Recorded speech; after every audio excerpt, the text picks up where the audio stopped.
The great chamber of the Galactic Council stretched so high that its ceiling disappeared into artificial clouds that drifted through the upper atmosphere of the station. And today, it held more representatives than it had seen in 50 cycles. Ambassadors from 400 species crowded into the viewing galleries, while the primary delegates occupied their floating platforms. In the center sphere, Ambassador Keleth of the Valhari stood on his platform, his aquatic body supported by a specialized water-filled containment suit that allowed him to survive in the oxygen-rich atmosphere that most species preferred. His skin, normally a peaceful blue, had turned dark purple with stress, a color his people only displayed in moments of pure terror. "Please," Keleth said, his voice translator converting his sonic communications into something the gathered species could understand. "My people have contributed to this council for 300 years. We have shared our medical research freely. We have opened our universities to all species. We have never asked for military protection because we believed in peace." The chamber remained silent, except for the soft humming of translation devices. But now the Krathik swarm has come to Varus Prime. Keleth continued, his voice breaking. "They've already consumed 2 of our orbital stations. 15,000 souls gone in a matter of hours. Our colony world holds 3 million civilians. And we have no weapons, no soldiers, no way to defend ourselves." He pulled up a holographic display that made several delegates turn away in disgust. The images showed Krathik bioships, massive organic vessels that looked like diseased organs floating through space, surrounded by smaller attack forms that resembled flying parasites the size of fighters. The recording showed these creatures literally eating through Valhari ships, dissolving metal and flesh alike with acidic secretions before absorbing the biomass into their hulls. "We are not asking for conquest or revenge," Keleth said. "We are asking for evacuation assistance. We are asking for someone to help us save our children." The head of the Ascari delegation, a tall crystalline being whose body refracted light into rainbow patterns, spoke first. "The Council sympathizes with your situation, Ambassador Keleth. However, the strategic analysis is clear. Varus Prime is located in a region with limited tactical value. The resource expenditure required to mount an effective defense or evacuation would be, we are talking about 3 million lives." Keleth shouted, his composure finally breaking. "Lives that contribute little to galactic security," the Threxian representative added, his forearms crossed over his armored chest. "My people respect strength and honor in battle. But the Valhari chose the path of pacifism. You cannot ask warriors to die for those who refuse to fight for themselves." The Zircon delegate, a mechanical intelligence housed in a floating sphere, projected data across everyone's displays. Probability of successful military intervention, 12% estimated casualties, 70 to 90,000 personnel estimated resource cost, 400 trillion credits strategic benefit, negligible recommendation. Observe and document, one by one. The great powers of the galaxy offered their excuses. The Kishari cited trade agreements with neutral parties in the region that might be jeopardized. The Volthian claimed their fleets were committed to border patrols. The Mandari simply stated that their policy was non-intervention in what they called natural selection events. When the vote came, the holographic display showed the results in harsh light. 847 votes against intervention. 3 votes in favor. Cliff's legs gave out, and he collapsed inside his suit, his body curling into a defensive ball the way his species did when facing death. The chamber began to empty, delegates already moving on to other business, other concerns that actually mattered to the great powers. Then, a voice cut through the murmur of departing ambassadors. "If no one else will help them, then humanity will." Every being in the chamber stopped and turned commander. Sarah Chun of the Terran delegation stood on her small platform. Humans were newcomers to the council, granted only observer status just 50 years ago when their species first achieved faster-than-light travel. They held no votes, commanded no fleets of significance, and most species considered them curiosities at best. She was a small woman by human standards, her dark hair pulled back in a military style, her uniform simple and unadorned compared to the elaborate displays of more established species. "Commander Chun," the Askari had said, his voice carrying something between amusement and pity. "Humanity has been part of the galactic community for barely half a century. You have 23 military vessels total. Your technology is generations behind current standards. And you are proposing to engage a Krathic swarm that would challenge species with actual military might?" "Yes," Chun said simply. "This is madness," the Threxian delegate growled, though his tone carried something that might have been respect. "Your species would be throwing away lives for no gain. The Velhari cannot offer you anything in return. They have no resources you need, no technology you lack. We are not looking for payment," Chun replied. The Zeocon sphere floated closer, its sensors scanning Chun as if she might be malfunctioning. "Explain the logic. Human behavior typically follows patterns of self-interest or strategic advantage. This action serves neither purpose." Chun looked directly at the mechanical being. "The logic is simple. They need help, and we can provide it. That is enough." The chamber erupted in noise and delegates laughed. Others expressed disbelief. A few from younger species watched with something like hope. The Askari head raised his crystalline hand for silence. "Commander Chun, I must officially warn you that the Council cannot guarantee rescue or recovery operations if your forces engage the Krathuk. You would be acting entirely at your own risk." "We understand," Chun said. "Your species will likely lose every ship you send," the Threxian added. "We understand that too." "Then humanity is even more foolish than we thought," the Mendari representative said. Dismissive Elysian's expression hardened. "Maybe so, but we would rather be foolish and help than wise and watch people die." She turned to Keleth, who had uncurled slightly, his eyes wide with disbelief. "Ambassador, humanity formally requests all tactical data, planetary surveys, and intelligence reports you have on the Krathuk forces. We will mount a relief operation immediately." Keleth's translator struggled to convert his response. The sounds coming from his suit were gasps and something that might have been sobs. Why would you do this for us?" "Because someone has to," Chun said.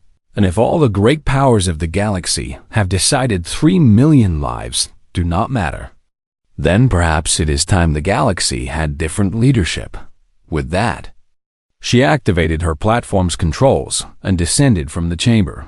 Behind her, the council dissolved into chaos. Some species were outraged at the humans' arrogance.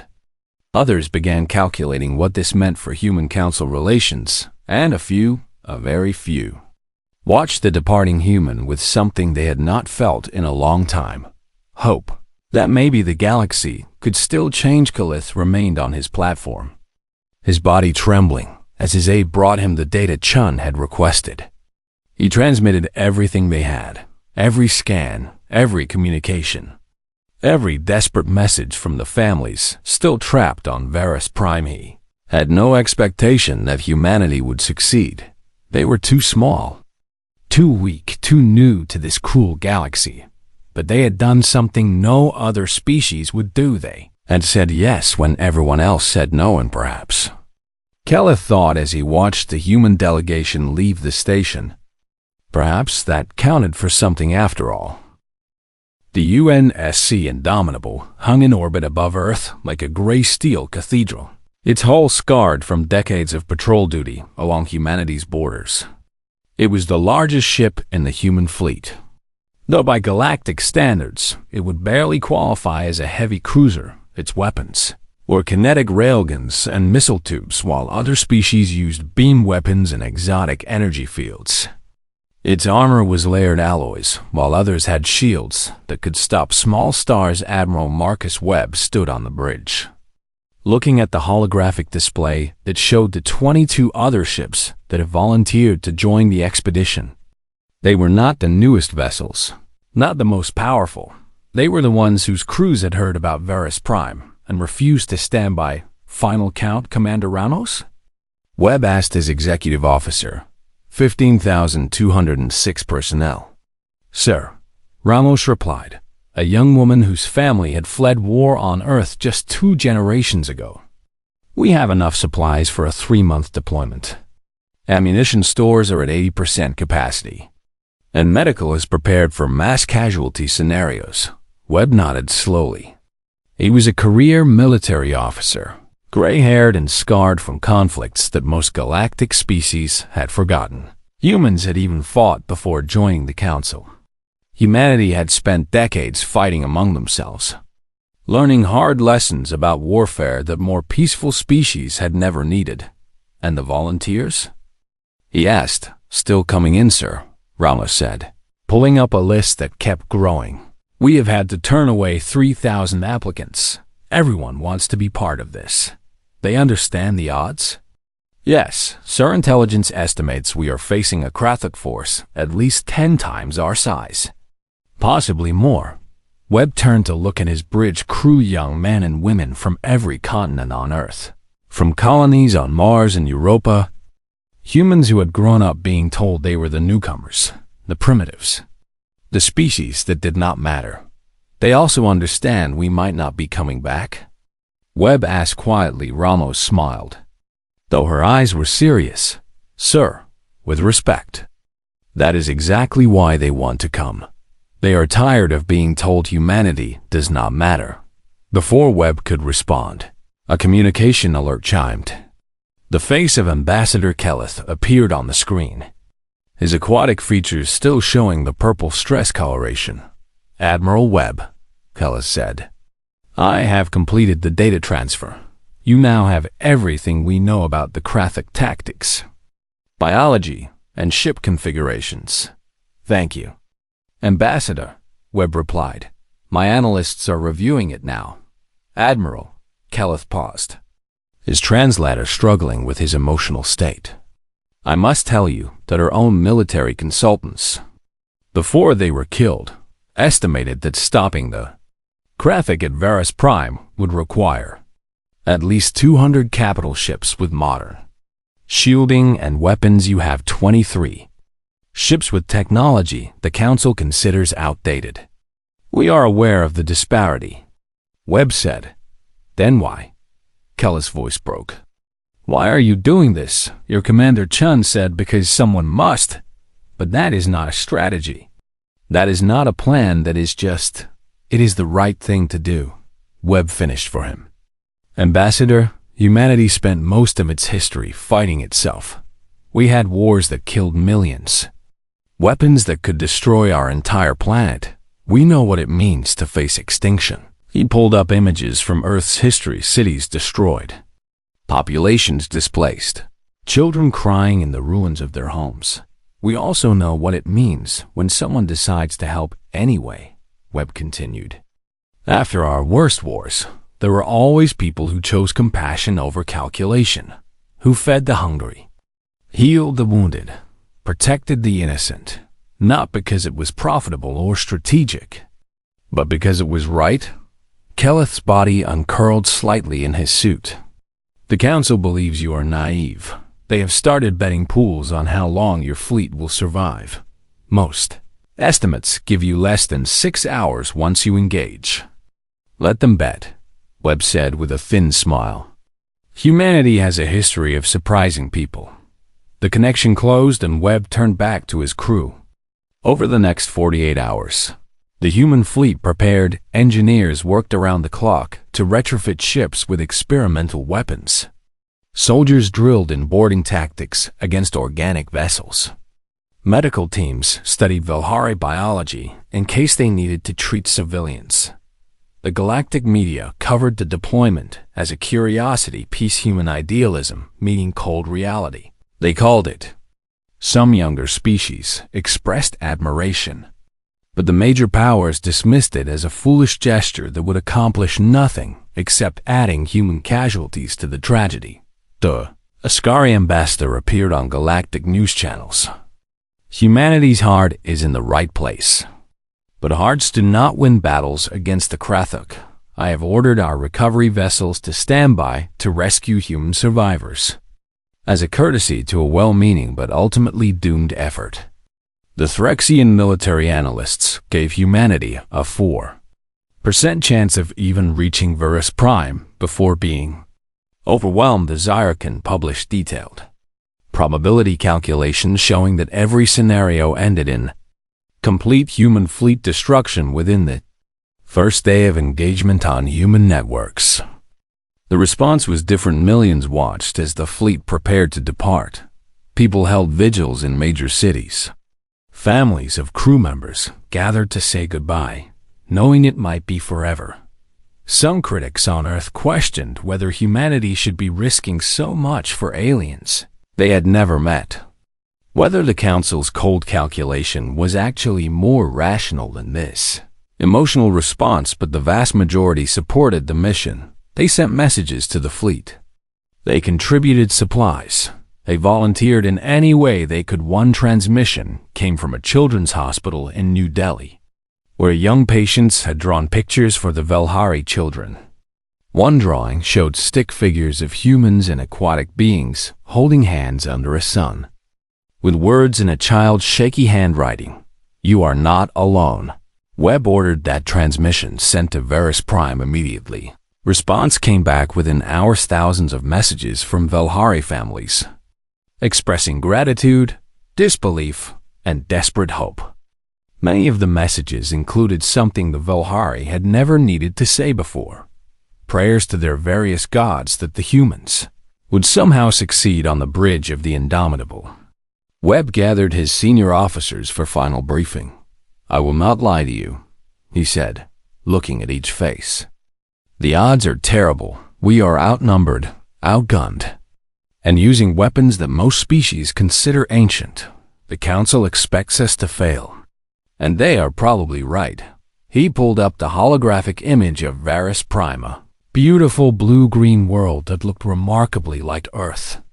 But 3 million people are on that planet right now, waiting to see if anyone in this galaxy still believes that lives matter more than calculations. They have been told by the greatest powers in space that they are not worth saving, that their children, their cultures, their entire civilization is just an acceptable loss. His voice grew harder. Humanity knows what it means to be dismissed as expendable. We were colonized, enslaved, massacred throughout our own history, and we swore that when we reached the stars, we would never let that happen to anyone else if we could prevent it. He looked around the bridge. "So yes, we might fail. We might all die trying, but we will die knowing we stood up when no one else would, that we looked at 3 million souls and said, 'You matter,' and maybe, just maybe, that will mean something." The bridge erupted in determination, not cheers, but the quiet resolve of people who had made their choice and would see it through. "All ships report ready for departure." "Sir," Ramos announced. Webb took a deep breath. "Then let us go remind the galaxy what it means to be human. All ships prepare for jump to Verus Prime, and someone tell the Velhari we are coming." The fleet activated their faster-than-light drives in a synchronized sequence, leaving Earth behind. No one knew if they would return, but everyone knew they had to try. The human fleet dropped out of faster-than-light travel at the edge of the Varus system, and immediately every sensor screamed warnings. Space around the planet looked like a feeding frenzy. Hundreds of Krathuk bioships swarmed in orbital patterns that defied normal tactical sense, moving with organic fluidity rather than calculated precision. "Mother of God," Commander Ramos whispered as the main display updated with threat assessments. The Krathuk vessels ranged from fighter-sized attack forms to massive carriers that dwarfed even the Indomitable. Their hulls were not metal, but something that looked like diseased flesh, pulsing with internal bioluminescence, dripping acid into space that ate through debris from destroyed Velhari ships closer to the planet. The remains of the Velhari defense floated in pieces, civilian transports torn open, orbital stations reduced to skeletal frames, and among the wreckage were bodies, thousands of them. Frozen in the void. Tactical assessment, Admiral Webb ordered. His voice steady despite what he was seeing. Lieutenant Morrison, the tactical officer, pulled up data. Estimated enemy force, 234 capital-class bioships. Over 5,000 attack forms. They have complete orbital superiority and are beginning atmospheric bombardment of population centers. Time until the surface cities are overrun? 18 hours at current rate, sir. The Krathuk are not just attacking. They are consuming, breaking down all organic matter and metal alloys for biomass. Webb clenched his jaw. The briefings had not prepared him for the scale of this horror. Sir, we are being scanned, the communications officer announced. The Krathuk have detected us. 60 bioships are breaking off from the main swarm to intercept. Only 60? Ramos said. They are underestimating us. Good, Webb replied. Let them all ships. Battle formation Delta 7. Activate electronic warfare suites and deploy decoy drones immediately. The human fleet moved with practiced coordination, spreading into a formation that looked chaotic to anyone used to traditional military doctrine. Other species fought in neat formations with overlapping shield coverage. Humanity had learned warfare differently as the Krathuk ships approached. The human vessels released hundreds of small drones, each broadcasting signatures that made them look like warships on enemy sensors. The Krathuk swarm split to engage what they thought were multiple targets. They are taking the bait, Morrison reported. Enemy forces are dispersing. Railguns fire at will, Webb ordered. Missiles on my mark. The Indomitable's main railguns opened fire. No flashy energy beams. Just solid slugs of depleted uranium accelerated to a fraction of light speed. The projectiles punched through the first Krathuk bioship's organic hull like bullets through flesh. The kinetic impact causing catastrophic structural failure. The bioship literally exploded from the inside, spraying biomass across space. Target destroyed. Morrison shouted, but the Krathuk were fast learners. The remaining ships began evasive maneuvers, their organic nature allowing them to twist and bend in ways no mechanical vessel could match. They are adapting to our attack patterns, Ramos warned. Then we change patterns, Webb said. All ships go to independent operations. Engage at will. Use anything that works. This was what other species did not understand about human warfare. Humans had no unified doctrine because they had fought so many different kinds of wars. Every captain in the fleet had studied different tactics, different strategies. The destroyer Perseverance charged straight into the Krathuk formation, firing its railguns until the barrels glowed red hot. Then launched every missile it had in a spread pattern that overwhelmed the bioship's ability to evade. The frigate Tenacious used its smaller size to advantage, staying close to a larger bioship where the enemy's own attack forms could not fire without hitting their mothership. Tearing at its hull with close-range plasma cutters, the cruiser Defiant deployed experimental weapons, fusion warheads that detonated inside enemy hulls, creating miniature suns that cooked the bioships from within. But the Krathuk were learning for every human tactic. The swarm adapted. Attack forms began coordinating, using their numbers to overwhelm human defenses through sheer volume of fire. The frigate Courage took critical damage. Its hull breached in a dozen places. Atmosphere venting as crew scrambled to seal compartments. Courage is requesting permission to withdraw. Communications reported negative. Came Captain Williams' voice over the channel. We still have one railgun operational and attitude thrusters. We are not done yet. The Courage fired its remaining gun until the power systems failed, then used its last functioning thrusters to ram an enemy carrier. The impact tore both ships apart, but the explosion took out 3 nearby bioships. Courage is gone. Sir, Morrison said. Quietly, Webb forced himself to keep watching the tactical display. They had trained for this, prepared for this. But nothing made it easier to watch people die. Sir, we have eliminated 41 enemy ships, but we have lost 6 of our own, Ramos reported. The Krathic are calling in reinforcements, another 80 bioships breaking off from the main swarm. They were weighing individual engagements, but losing the overall. Battle simple mathematics meant the Krathic could afford losses that humanity could not. Admiral. Message from the science team, communication said. They have analyzed the Krathic biosignatures using the Vohari data. They believe they have found a weakness. Dr. Sarah Chun appeared on the screen. No relation to Commander Chun, but equally determined. Admiral, the Krathic share a hive mind connection, she said rapidly. They are all biologically linked. If we can introduce a specifically designed virus, it could propagate through their entire fleet. How do we deliver it? Webb asked. We load it onto missiles and detonate inside their hulls. Once one ship is infected, the hive connection spreads it to others. But sir, this is experimental. We have no idea if it will actually work. Webb looked at the tactical display. His fleet was down to 17 ships, ammunition running low, and the Krathic reinforcements were approaching. Do it, he ordered. All ships, fall back to rally point science teams. We'll upload the virus payload to remaining missiles. Prepare for a coordinated strike. The human fleet withdrew, the Krathic pursuing eagerly. It looked like a retreat, like humanity had finally realized they were beaten. Upload complete, Dr. Chem reported.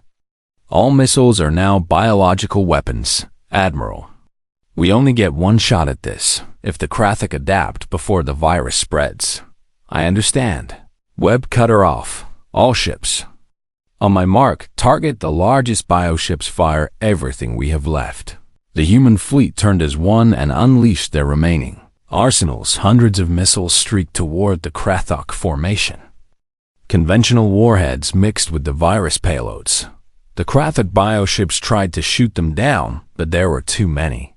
Detonations rippled across the swarm. For a moment, nothing happened. Then the infected bioships began to convulse, their organic hulls developing lesions, bioluminescence flickering erratically. The virus was eating them from within, breaking down their cellular structure and through the hive connection. It spread. One infected ship contaminated 10 contaminated 100, and the swarm began to die. It is working, Morrison shouted. Enemy ships are showing system failures across the board. They are losing cohesion. The Krathic formation fell apart as bioships died or fled. The hive mind connection breaking down as panic spread through what remained. Within 30 minutes, the immediate threat was neutralized, but Webb was not celebrating. The fleet had lost 7 ships and thousands of personnel. The Indomitable itself was scarred and damaged, multiple systems failing. Status Inveris Prime? He demanded. Orbital space is clear, sir, Ramos reported. But the Krathic managed to land ground forces before we engaged. There are still enemy units on the surface, consuming the cities. Webb's expression hardened. Then we go down there and dig them out, all ships capable of atmospheric operations. Prepare for ground support missions. Someone contact the Vohari and tell them we are coming. Sir, communications said hesitantly. We are receiving a transmission. It is not from the Vohari. The display showed something unexpected. Threxian warships dropping out of FTL, followed by Ascari cruisers, Zyrcon battle platforms. Even a small formation of Kashari destroyers. The galactic powers had arrived not to fight, but because they had watched humanity's battle and could no longer justify staying away. The galaxy had seen humans face impossible odds and refused to quit, and that changed everything. The arrival of the galactic fleets changed the tactical situation immediately. What had been a desperate human stand against overwhelming odds became something else entirely. A unified force that the Krathic had not anticipated. Admiral Webb opened a channel to the incoming vessels. "This is Admiral Marcus Webb of the human fleet. We appreciate the assistance, but our priority is civilian evacuation. Any ships with transport capacity need to coordinate with us immediately." The Threxian commander, General Krathax, appeared on screen. His forearms were crossed, but his expression was something between embarrassment and respect. "Admiral Webb, my government did not authorize this deployment, my officers, and I came of our own accord after watching your battle. We could not stand by while your species fought alone for a cause we had dismissed." "Then help us save the Volhari," Webb said simply. "Agreed, my troops are ready for ground operations." Similar messages came from other species' young officers who had defied orders.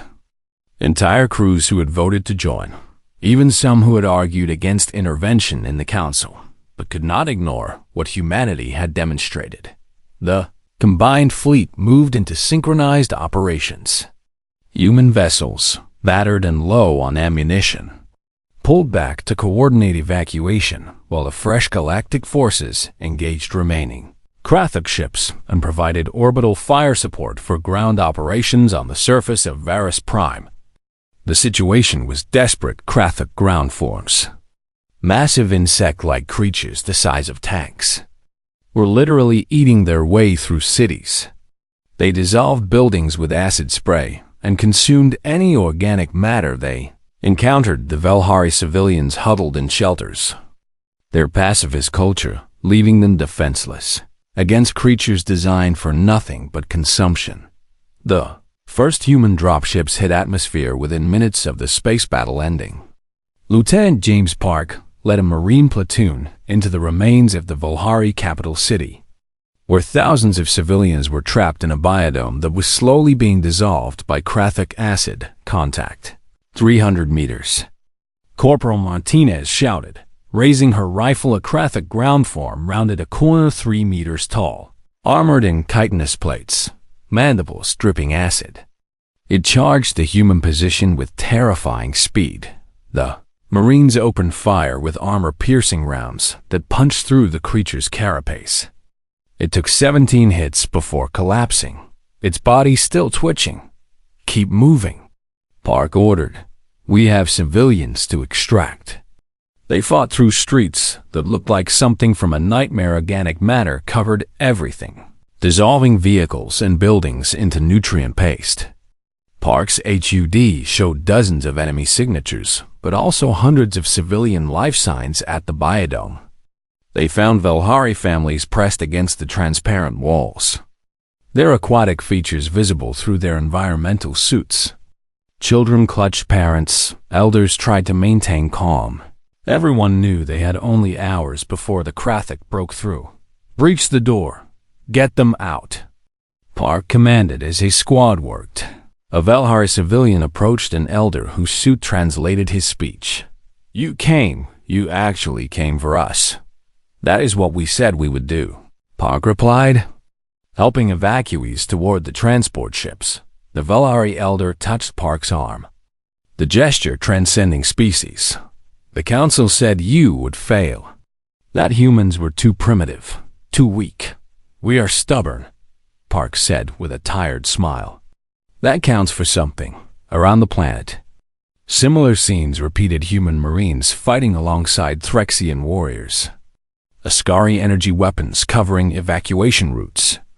Zircon drones mapping safe corridors through Krathic-infested areas. The UNSC Indomitable, despite its damage, converted its cargo bays into emergency shelters. Crew members gave up their quarters, shared their rations, worked alongside Velhari refugees to create livable spaces in the medical bay. Dr. Sarah Chun worked with Velhari physicians to treat wounded civilians. The biological differences made treatment challenging, but both species adapted quickly. A Velhari child, no more than 6 in human years, was brought in with severe acid burns. Dr. Chun looked at the child's deteriorating condition and made a decision. I need a blood compatibility test. Now, she told her staff. Doctor, we have no baseline for human Volhari transfusions. A medic protested. Then we make one this child needs. Blood volume replacement, and we have nothing else to give. Test my blood against theirs. The test showed partial compatibility, not perfect, but possibly enough. Chun connected herself to a transfusion apparatus. Her blood flowing into the child's system through a filter that removed the most incompatible proteins. It was risky, unprecedented, and it worked. The child's vital signs stabilized. The other human crew members immediately volunteered. Within hours, a dozen cross-species transfusions were underway. Human blood, literally keeping Volhari civilians alive until proper medical supplies could be brought in on the bridge. Admiral Webb monitored the evacuation progress. Transport ships were filling rapidly. Military vessels were taking on civilians beyond their rated capacity. Every species contributing whatever space they had. Current count, 1,800,000 evacuated. Commander Ramos reported. But sir, we are detecting a new problem. Long-range sensors are picking up a massive energy signature at the edge of the system. The tactical display updated, and Webb's blood went cold. A single bioship was emerging from FTL. But it was unlike anything they had encountered, where the largest Krathak carrier had been perhaps a kilometer long. This vessel stretched for over 15 kilometers. Its hull covered in what looked like massive organic cannons. Bioluminescence pulsing with an intelligence that felt malevolent even through sensor readings. What in God's name is that? Ramos whispered. That is the Hive Queen, came a response from Ambassador Keleth, who had been monitoring communications. Our records mention her, but we hoped she was myth. She is the source of the Krathak consciousness. The origin of the swarm. As if to confirm this, every Krathak unit still active on the planet and in orbit began moving with renewed coordination, forming defensive patterns around approach vectors to the surface. The Queen is not here to feed, Keleth continued. She is here to punish. The swarm has never been defeated like this before. Never lost so many ships. She will not allow the Volhari to be rescued. Webb looked at his exhausted fleet-damaged human ships. Fresh but disorganized galactic forces, all focused on evacuation rather than combat preparation. How long until she reaches firing range? He asked. 37 minutes, sir, Marson reported. And how many Volhari are still on the surface? 1,200,000. Sir, we need at least 4 more hours to complete evacuation. Webb felt the weight of command settle on him like a physical force. They had come so far, saved so many, but now they faced something that might end everything. He opened a channel to all ships. This is Admiral Webb. The Krathak Hive Queen is approaching, and we do not have time to complete evacuation before she arrives. I will not order anyone to stay and fight this monster. You have all already done more than anyone expected, more than the Council believed possible. He paused, looking at his bridge crew, then continued. But if you are willing, if you believe like we do that those million people still on the surface deserve to live, then stay with us. We will buy them the time they need. Before he could finish, his communications board lit up with responses. Every ship, human and alien alike, confirmed they would stay. The Threxian general's voice came through. Admiral Webb, my people respect honor above all else. There is more honor in this fleet right now than I have seen in my entire military career. We stand with humanity and with the Volhari. The Askari commander added, the Council may have voted against intervention, but we make our own choice now. We will not abandon those who need us. Even the Zyrkon, normally so logical and calculating, responded. Probability of survival has decreased to negligible levels. Yet continuing this mission remains the only choice that generates meaning in our calculations. We will fight. Webb felt something he had not allowed himself to feel since this mission began. Hope or not hope that they would survive. but hoped that maybe the galaxy could become something better than what it had been. All ships. Combat formation. He began. Then the Hive Queen opened fire, and space itself seemed to scream.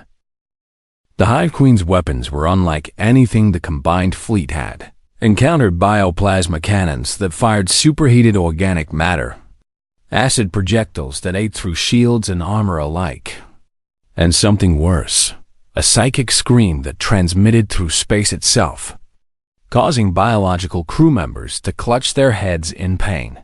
Shields down to 40%. Commander Ramos shouted over the chaos on the Indomitable's bridge.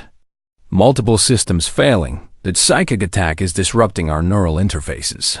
Admiral Webb tasted blood where he had bitten his lip fighting through the mental assault. Around the bridge, crew members were struggling to maintain focus. The Zarkan do not feel it, Lieutenant Morrison reported. His voice strained. Their mechanical nature makes them immune to the psychic attack.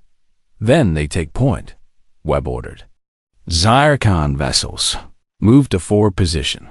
Use your immunity to draw her fire while biological crews recover all ships with chemical-based weaponry. Focus on suppressing those psychic emissions. The Zyrcam battle platforms moved with mechanical precision. Their AI consciousnesses unaffected by the Queen's mental attacks. They deployed electronic warfare that disrupted the psychic frequencies, creating zones where biological crews could function. But the Queen was learning.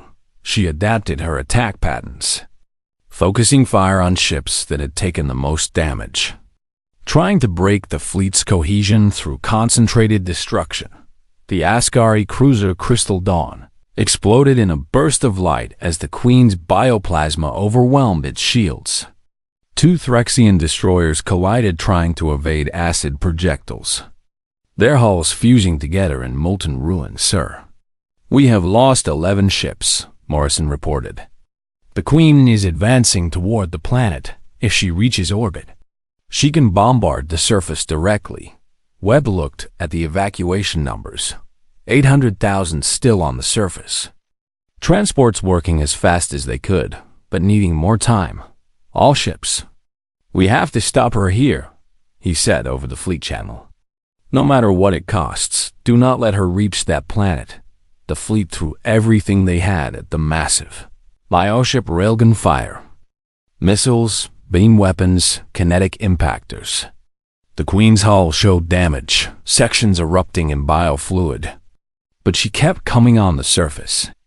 Lieutenant Park's Marines were loading the last civilians from their sector when a Volhari elder refused to board the transport. My family served this city for 10 generations, the elder said through his translator. I will not abandon it now. Sir, there is nothing left to save here, Park said gently, gesturing at the dissolved buildings. The acid-scarred streets. There is memory, the elder replied. There is meaning. What you humans have taught us is that fighting for what matters is more important than survival. Park grabbed the elder's arm. What you do not understand is that your memory, your meaning, survives in you and your people. The city can be rebuilt. But your lives, your culture, they cannot be replaced. You honor your ancestors by living, by keeping their memory alive somewhere new. The elder looked at Park, then at the other Valhari boarding the transport. You came across space to tell us we matter. Yes, Park said. Then we will live to honor that sacrifice, the elder decided. Boarding the transport above them, the battle had reached a critical point.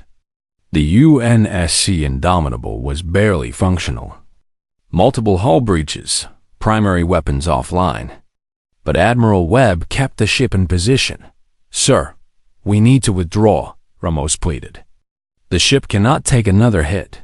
We hold position, Webb said firmly. The Hive Queen fired again, and the Indomitable shields collapsed entirely.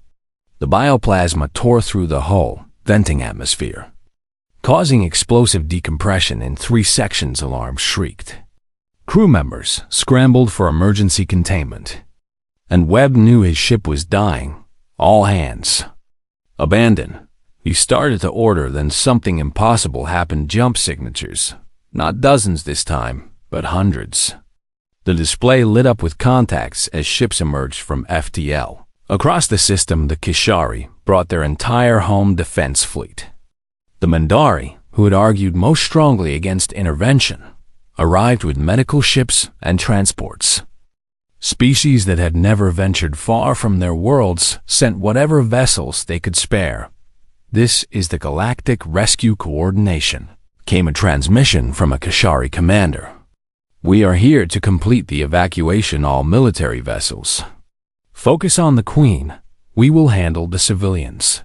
The flood of rescue ships swept toward Varus Prime, overwhelming the evacuation bottleneck. Transport capacity that had been the limiting factor suddenly multiplied tenfold. "They came," Ramos said in disbelief. They all came. Webb understood what had happened. The galaxy had been watching.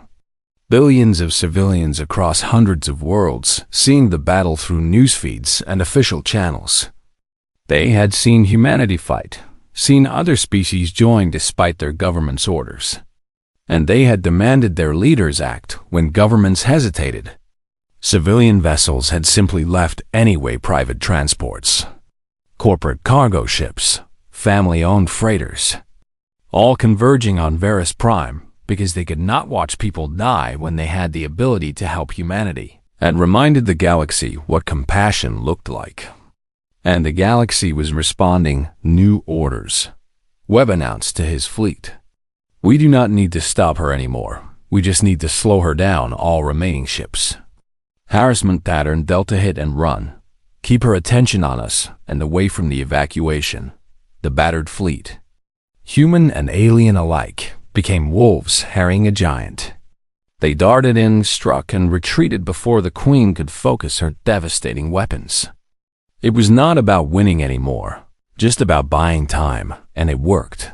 The civilian vessels swept through the planet's atmosphere, loading refugees with desperate efficiency. Human Marines helped Velhari children onto Kishari transports. Threxian warriors carried wounded onto Mendari medical ships. Species that had never cooperated before worked together seamlessly. Dr. Chun, still aboard the Indomitable despite the danger, coordinated medical evacuations. All critical cases to the Mendari ships. They have the best medical technology. Ambulatory patients to the cargo vessels. We need to maximize capacity. Her voice was calm, despite the fact that she could see space through a breach in the medical bay's wall. Contained only by an emergency force field, 4 hours became 3, then 2. Then, one final transport lifting off. The evacuation coordinator announced. All Velhari civilians are accounted for. 3,200,000 saved. The fleet began withdrawing. The civilian ships jumping to safety as fast as they could spool their drives. The Hive Queen, damaged and enraged, fired one last massive blast at the fleeing forces. The UNSC destroyer Perseverance, already critically damaged, moved into the path. Captain Rodriguez's voice came over the channel one final time. For those who cannot fight back, the ship exploded as the Queen's fire hit it. The detonation absorbing the blast that would have destroyed a dozen civilian transports. Then the Queen herself began to retreat. Her swarm was broken. Her forces scattered, and for the first time in Krathic history, a world they had chosen to consume had been saved. The cost was severe. Humanity had lost 9 ships and 3,000 personnel. Other species had lost vessels and crew as well. But 3 million Velhari were alive because people had decided they mattered. 2 weeks later, the Galactic Council met in emergency session. The chamber was different now. Representatives from species that had participated in the rescue sat with new authority, while those who had voted against intervention found themselves answering difficult questions from their own people. Ambassador Kelleth stood before the council, his color now a healthy blue-green. "The Velhari owe our existence to those who came when we were abandoned. We formally propose that humanity be granted full council membership and a seat on the Security Committee. There were no objections this time. Admiral Webb, recovered from his injuries, addressed the council from a holographic transmission. We appreciate the honor, but I want to make something clear. Humanity did not do this for recognition or power. We did it because when you have the ability to help someone and choose not to, you are complicit in their suffering. He looked directly at the cameras, knowing billions across the galaxy were watching. Every species that voted to abandon the Velhari should remember that, because next time, it might be you who needs help, and you had better hope someone remembers what compassion looks like. His words echoed through the chamber, through the news networks, through the conscience of galactic civilization. We are not asking the galaxy to become warriors, Webb continued. We are asking you to remember that calculations and strategies are tools, but they should never override basic morality. 3 million lives are not a number on a spreadsheet. They are 3 million opportunities for love, for creation, for meaning, and that is always worth fighting for. The transmission ended. The council voted unanimous approval for humanity's membership, along with reforms to intervention protocols that would make situations like Varus Prime impossible to ignore in the future on Earth. The returning fleet was met not with celebrations, but with solemn gratitude. The names of the 3,000 who died were carved into a memorial in Geneva, alongside the names of Threxian, Ascari, Zirkan, and other species who had fallen. The Velhari established a colony world near human space and called it New Varus. They built a monument at the capital showing humans